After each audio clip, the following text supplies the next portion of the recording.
पर एसआईआर को घुसपैठ से आप जोड़ते नजर आते हैं। और देखिए अब यहाँ तो जैसे बिहार में महाजंगल राज को हटाया, ऐसी बंगाल में हटाएंगे, ये दावा कर रही है बीजेपी, खुद पीएम इसका आह्वान कर रहे हैं। देखिए ये बलात्कारी जनता पार्टी है। महिलाओं के साथ जितना दुर्व्यवहार इस देश में हो रही है सभी भाजपा शासित राज्यों में, आप देखेंगे कि सारे भाजपा में बलात्कारी पड़े हुए हैं। उतनी ही नहीं, बिहार में भी आप देखेंगे और जहां जहां भाजपा के शासन है वहां देखेंगे कि सरकारी खजानों को लूटा जा रहा है।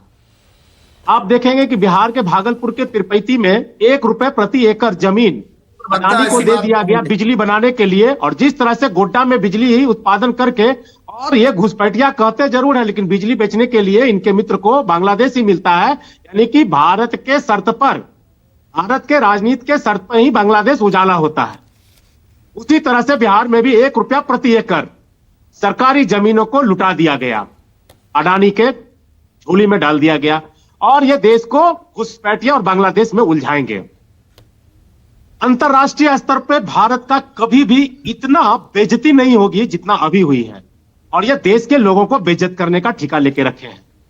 आप देखेंगे कि जिस तरह से बांग्लादेश, पश्चिम बंगाल में विशेष तौर पे टीएमसी में जितने करप्ट लोग थे उनको पिछले ही बार ये लोग अपने झोली में ईडी सीडी के माध्यम से लेके चले गए, चाहे वो शुभेंदु अधिकारी हो और तमाम इतने नाम है, नारदा शारदा जितने हैं सब चले गए हैं, सब इनके यहाँ बैठे हुए हैं। और वो लोग फिर पुनः इनको रास्ता बना रहे हैं कि बंगाल को कैसे लूटे, इसका योजना ये लोग बंगाल में जाने का बना रहे हैं ये लोग। तो इसका मतलब बंगाल भी इस बार हाथ से जा रहा है क्या? विपक्षी गठबंधन के हाथ से जा रहा है क्या? बंगाल के लोग इस बात को समझ रहे हैं, इसीलिए तो बंगाल इनके झोली में नहीं दे रहे हैं। वो तो आने वाला चुनाव डिसाइड करेगा ना। आप तो बिहार के लिए भी यही दावा कर रहे थे, क्या हुआ?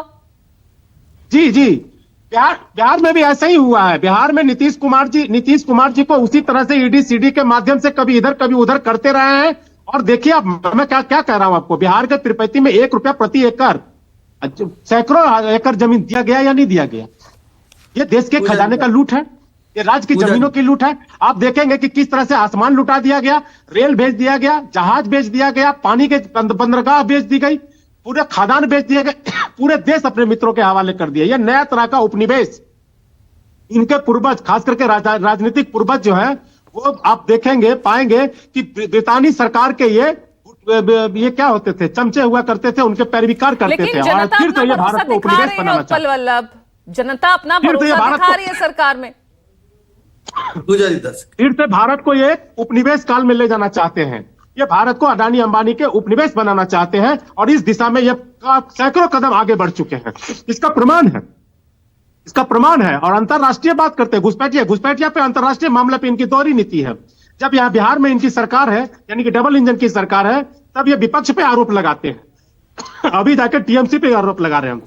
जवाब दीजिए किशोर कुणाल, विपक्ष में तो बिहार में तो चुनाव के दौरान इतनी हिंसक घटनाएं हुई, बाहुबली को किस तरह से मौत के घाट उतारा गया, तमाम ये चुनाव के दौरान ही घटनाएं सामने आई थी ना।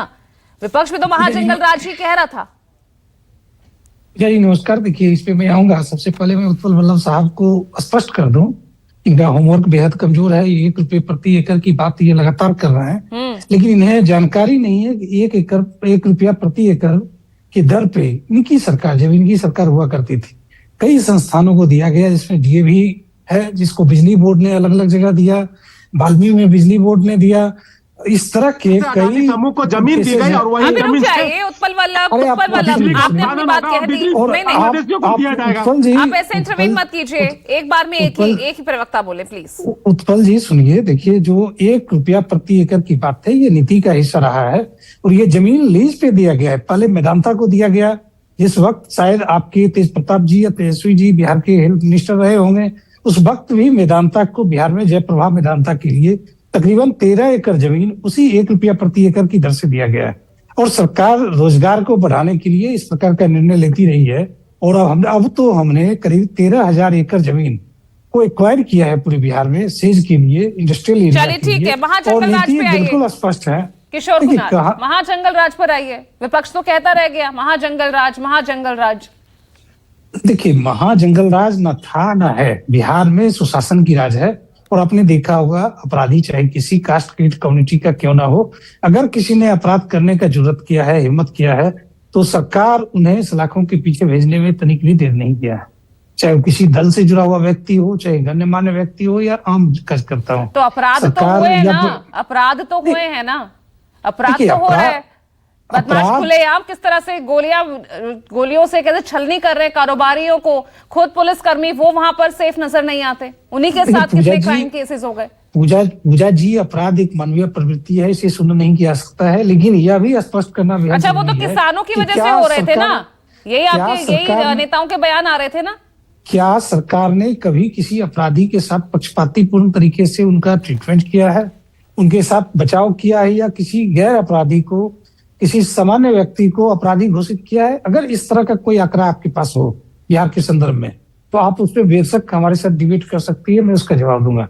बिहार की पुलिस हमेशा न्यायपूर्ण तरीके से अपराध करने वाले व्यक्ति को न सिर्फ धर दबोचती है, सलाखों के पीछे भेजती है, बल्कि अपराध की दुनिया में अर्जित की गई संपत्तियों को जब्त करके उसमें स्कूल, कॉलेज या पुस्तकालय खोलने का भी काम करती कितने रही है। स्कूल कॉलेज खुले हैं और बताइए ना, क्या नहीं बता दूंगा। अब रुकिएगा, उत्पल वाला मैं बता दूंगा, उसके लिए अलग से एक सेशन रखते हैं। मैं आखिरी के कॉलेज बताइए, सही नाम सहित, अगर आप नहीं जयश्री ठाकुर का नाम सुने होंगे तो आप शायद गूगल कर कौन सी लीजिएगा, कॉलेज चल पता रही चल है जाएगा कि कॉलेज का उसके नाम घर बता को कैसे दीजिए। बिहार सरकार, अब बिहार सरकार ने कैसे किशोर जी उसके घर को, किशोर जी रुकिए, उत्पल वल्लभ क्या है, कौन सी कॉलेज चल रही है, पहली बात।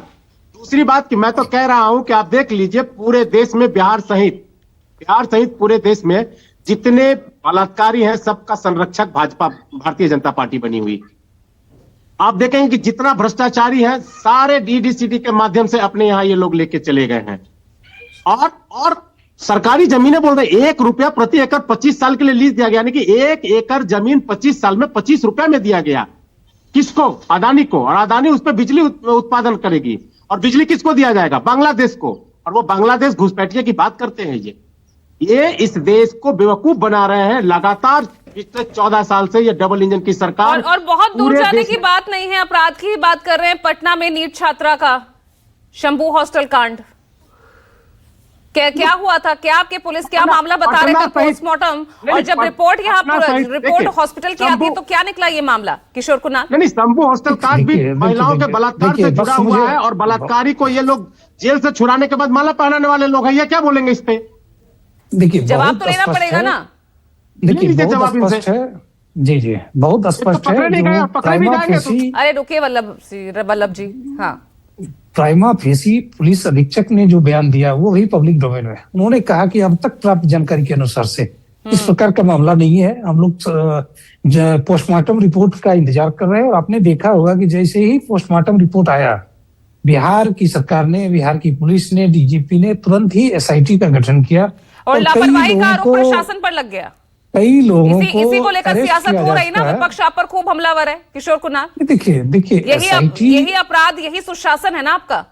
एसआईटी अपना काम कर रही है, उन्हें मौका दिया जाना चाहिए बहुत जल्दी। जब विपक्षी नेता पहुंचे तो आपको याद आई, एसआईटी बिठा दी गई, सारी बातें स्पष्ट हो जाएगी। और देखिए, ये तो जीता जागता उदाहरण है कि बिहार सरकार या बिहार पुलिस हठ धर्मिता कहीं से नहीं अपनाती है। एसएसपी ने जो भी कहा, उसके बाद तुरंत एसआईटी का गठन होना, तुरंत कई लोगों का अरेस्ट होना, यह बताता है कि हम लोग साक्ष्य आधारित